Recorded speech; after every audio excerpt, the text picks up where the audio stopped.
দেশের দ্বিতীয় mangrove forest বরগুনার তালতলির ট্যাংরাগিরি বনে 2011-12 অর্থ বছরে 2,64,00,000 টাকা ব্যয়ে নির্মাণ করা হয় ইকো পার্ক। প্রজননের জন্য কংক্রিটের বেষ্টনী দিয়ে রাখা হয় হরিণ, মেছোবাঘ, বন্য শূকর এবং কুমির। পার্কের ভেতরে চলাচলের জন্য নির্মাণ করা হয় 4.5 কিলোমিটার দৈর্ঘ্যের ইটের সড়ক। ছোট ছোট খালের ওপর বিভিন্ন আকারে 16টি ব্রিজ।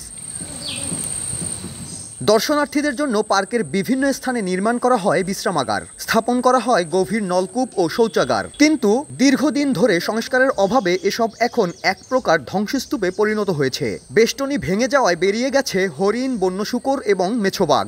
এমনকি পার্কে যাওয়ার একমাত্র সেতুটির নির্মাণ কাজ বন্ধ 2.5 বছর ধরে।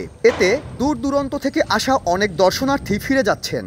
এই যে ব্রিজটা না থাকার কারণে দর্শনার্থী আগের থেকে অনেক কমে গেছে। কিছুই ঠিক নাই, ঘোরার মতন পরিবেশ সুন্দর। এটা দেখাশোনার কেউ নাই।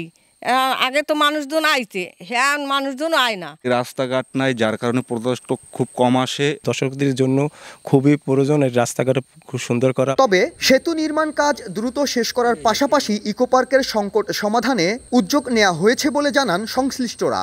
বড় আকারে প্রজেক্ট, সেখানে ওয়াচটাওয়ার হবে, আরো আপনার রাস্তাঘাট উন্নয়ন হবে, ব্রিজগুলো হবে, যেগুলো খালে বড় ব্রিজ আছে সেগুলো হবে। সব কাজগুলো এখন চলমান পাইপলাইনে আছে। আমি ঠিকাদার সাথে কথা বলছি, ঠিকাদার কাজ করতে রাজি আছে। এস্টিমেট অনুমোদন পেলেই আমরা হয়তো 1 মাসের মধ্যে আমরা কাজ শুরু করতে পারবো। যোগাযোগ ব্যবস্থার অপ্রতুলতা, এই কারণে অনেক পর্যটক অনেক সম্ভাবনা থাকা সত্ত্বেও এখানে এই এলাকায় আসছে না।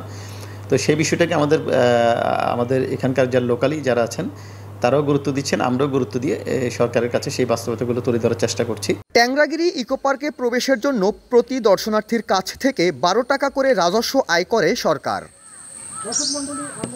সাইফুল মিরাজ, সময় সংবাদ, বরগুনা।